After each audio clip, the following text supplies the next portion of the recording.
So you can see how the patties have squished out a little bit in under room temperature conditions. They're still not overly sticky, but I'd say probably my next round, I'll do a more one-to-one ratio of honey to pollen supplement, and that should make it a lot more firm, a lot less runny. Okay, for some reason my iPhone microphone wasn't working here. I set this phone down. I wasn't really even planning on making a video for this. I just wanted to drop the patties in the hives and get out of there. It was an overcast day, and the first thing I say when I put the phone down is I hate opening up these hives on an overcast day. Now, these hives have been perfect for me so far. Not one sting yet since mid-June when I installed them.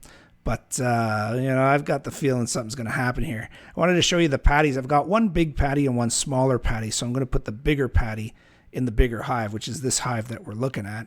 And you see I'm wearing my full jacket and bonnet because I just got a bad feeling about it because of the overcast. I've been wearing just a bonnet and t-shirt and shorts for the last few weeks. I crack open the hive and I just hear this roar. I open up the lid and I can see quite a few bees up there.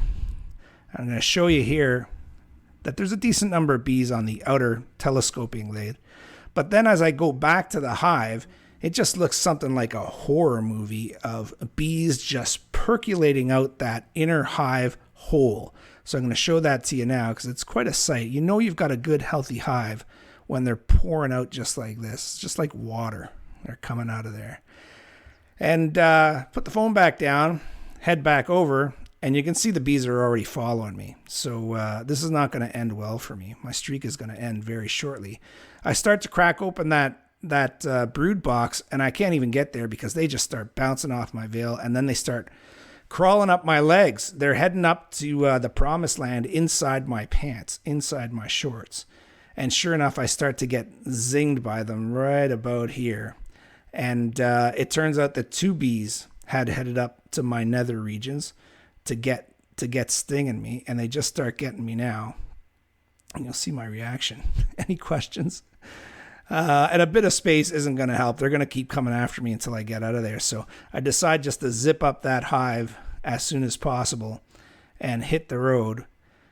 But then I remember I still have the other hive to get the pollen patty, and I actually got the stinger out just on that swipe there. But so I got to do the other hive. I grabbed the last remaining pollen patty and headed over to the other hive.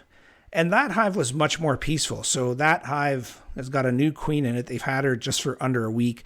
Both hives have been really good and really peaceful. There's just fewer bees in the second hive, so there were much fewer bees up in that top box and inner lid. So I opened that up, and they were not aggressive at all. They were nice and docile. So I just laid the pad in there and buttoned them up too, and headed out. I'll give it maybe 3-4 days, and then I'll come back and check and see how that feed has worked, and then I'll let you know. I'll report back to you.